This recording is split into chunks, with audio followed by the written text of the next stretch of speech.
bukan sekedar cari harga murah, tetapi soal strategi bisnis jangka panjang. Assalamualaikum warahmatullahi wabarakatuh. Hai semuanya.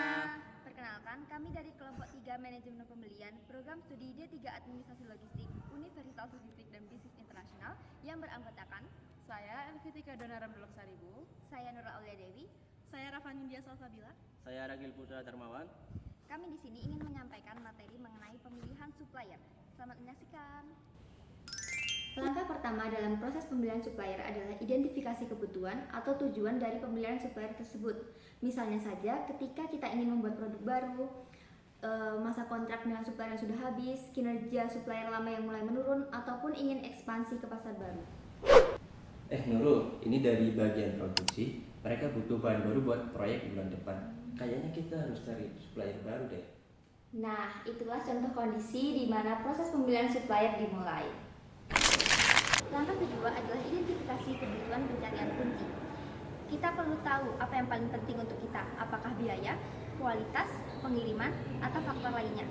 Kriteria ini bisa berbeda tergantung jenis barang yang kita beli. Langkah ini sangat penting sebelum kita melangkah jauh ke depan. Nah, setelah mengetahui kebutuhannya, langkah selanjutnya adalah menentukan strategi pencarian supplier. Strategi ini juga berbeda-beda. Misalnya yang pertama, mau menggunakan satu supplier ataupun sering kita sebut dengan single sourcing, ataupun beberapa supplier sering kita sebut dengan multiple sourcing. Yang kedua, mau menggunakan kontrak jangka pendek ataupun jangka panjang. Yang ketiga itu mau menggunakan supplier lokal ataupun supplier luar negeri. Yang keempat, mau menggunakan kerjasama penuh ataupun hanya transaksi biasa saja. Kalau supplier lokal lebih cepat ngirim tapi lebih mahal, sedangkan supplier luar negeri lebih murah tapi lama sampainya. Berarti kita harus pilih strategi berdasarkan prioritas kita ya. Betul banget, karena strategi ini membantu kita untuk mengurangi efisiensi biaya dan risiko ke depannya.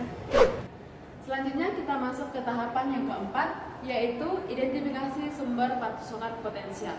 Melalui dari strategi ini, kita bisa mencari supplier dari berbagai sumber, bisa dari data lama, internet, pameran dagang, ataupun dari rekomendasi rekan-rekan kita. Namun dari hal ini perlu kita ketahui apakah supplier yang kita cari tersebut memenuhi syarat dari segi kualitas, harga, maupun dari ketepatan pengiriman. Nah, selanjutnya kita masuk ke tahap kelima, yaitu membatasi pemilihan supplier.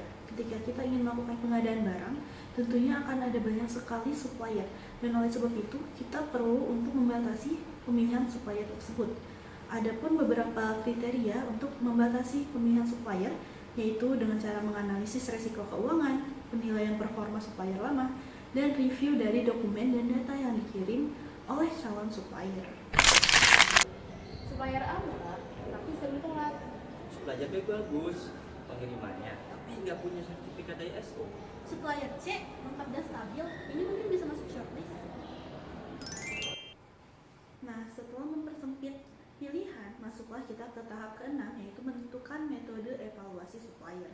Untuk evaluasi supplier ini memiliki beberapa aspek, yaitu seperti harga, kualitas, dan pengiriman, kapasitas manajemen dan tenaga kerja, struktur biaya, teknologi yang digunakan, kepatuhan terhadap regulasi lingkungan, stabilitas keuangan, dan kepastian mereka untuk kerjasama jangka panjang.